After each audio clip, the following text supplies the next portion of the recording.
Working opens February 14th at ACT, at Contemporary Theater in Ridgefield, and it's Stephen Schwartz's Working that will be shown there, and we're here with him today.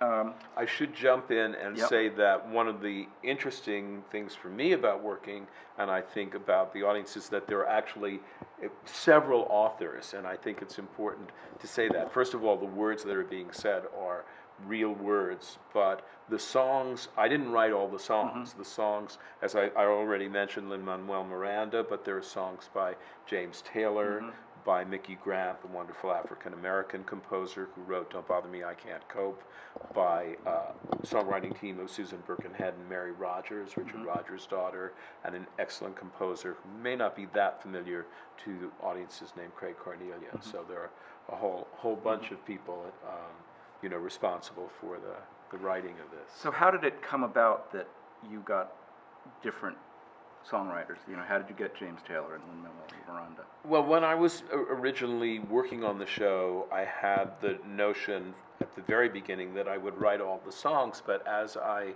started to work on them, I began to realize that in a lot of instances I was basically doing pastiche and imitating other styles in order to try and be authentic, provide an authentic voice for the individual characters. And then it began to occur to me maybe it would be better to seek out other songwriters who wrote more naturally in those styles. So, James was, I approached several people, and some people said yes, and some people said no.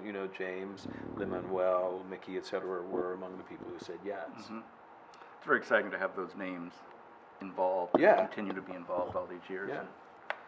And,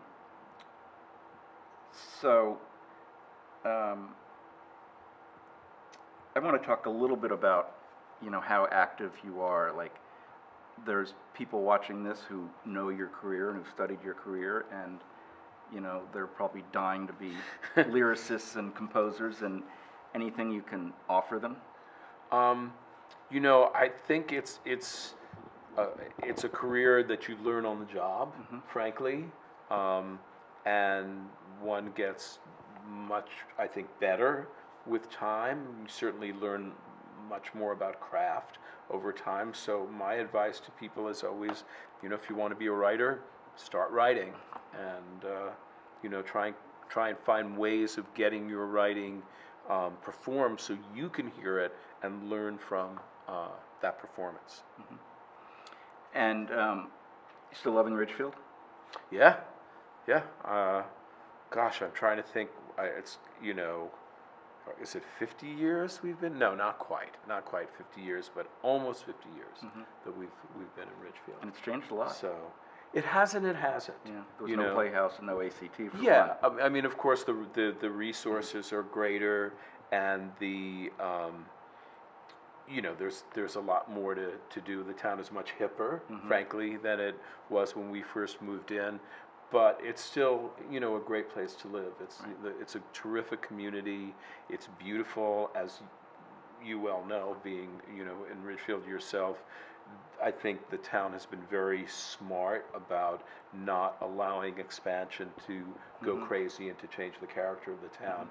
And so I feel that essentially the sort of feel of living here is not all that different than it was in the 70s when we first moved here. Great. Well, thank you for your time. Thank you. Very Good nice to to talk have you here. Jeff.